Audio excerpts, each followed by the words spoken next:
Hello, another Blunt Truth knife review for you, and this one's about the SOG Vision. An expensive knife this time, $190 online, give or take $5. The reason it costs so much is the blade steel is ATS 34 for one thing. ATS 34 is generally considered by your knife gurus to be a step up from S30V. It's used on a lot of $2,000–$3,000 custom knives. So really good blade steel. Titanium scales, solid titanium scales for the handle, and we all know titanium's expensive. 420 J2 liners, really thick slabs of it too, not drilled because they didn't worry about weight with this thing. They designed this thing to be foremost tough. It's tough. They didn't worry about weight. They wanted it to be strong and reliable, and that's what it is. That's why I bought it. I wanted a knife to be reliable and strong, and I wouldn't have to worry about breaking on me out in the woods. And that's what I got, because it is. I've had this 8 years and I've beat the hell out of it, and you wouldn't know it. It's still just about perfect except surface scratching. It's got an unusual shape to the blade. Obviously it's a Tano, but it's not your typical Tano. They got 4 grinds on it. There's a concave grind here for the swedge, concave grind for this part of the edge, and 2 convex grinds making up the tip. And convex meaning it arcs outward instead of carved in to the metal.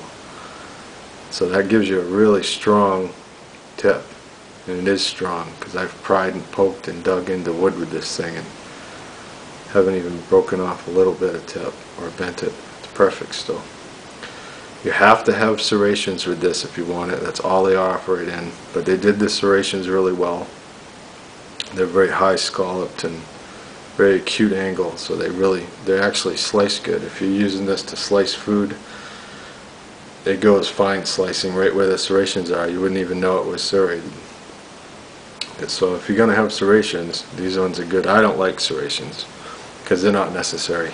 You don't need them. But anyway, it's got really sharp jimping here, almost too sharp, but it works well. If you're not pushing too hard, it doesn't dig in.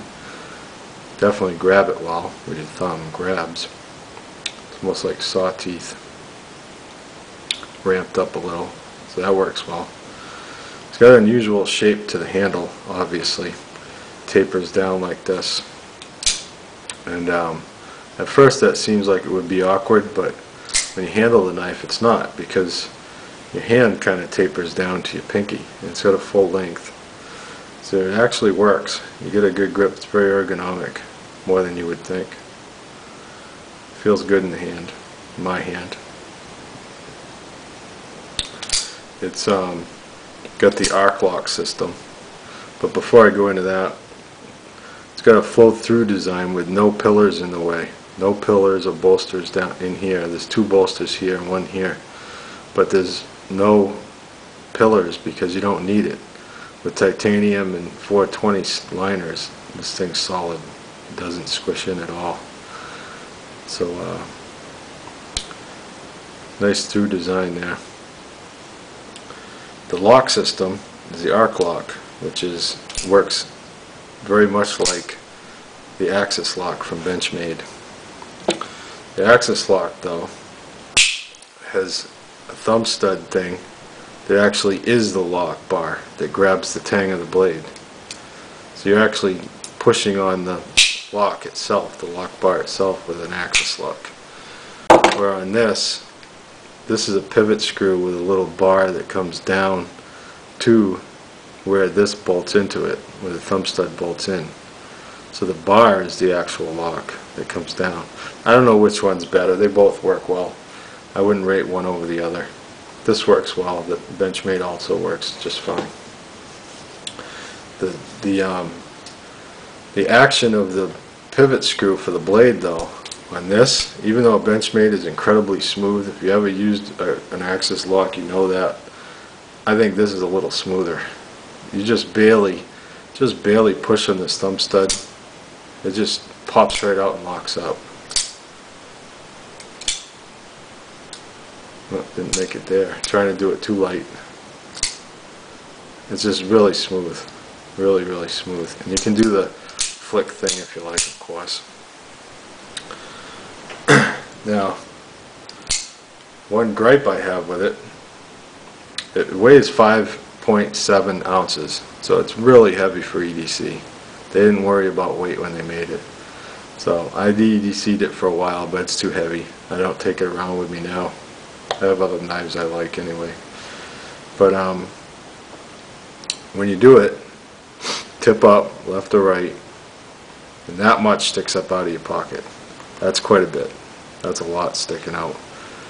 I didn't like it at first, but as time went on I realized I'd grab it like this and just pull the knife out off the pocket, you know, and it works well for that, but you might not like that. It might be too much sticking up for you.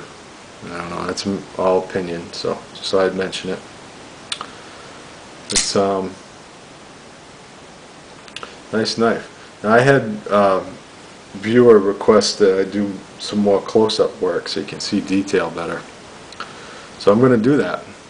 And right after I'm done talking here, you're going to see some macro shots I did. Let me know what you think of it, and after you watch that, watch part 2 and you'll see it do some cutting. I'm going to try out the serrations on some nylon and regular rope, fiber rope, and the usual cardboard and wood for the rest of the edge. Okay, so that's the SOG Vision. Watch the macro right now, and then after that watch part 2. Thank you. Bye.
How's that for a close-up? It's pretty good, huh?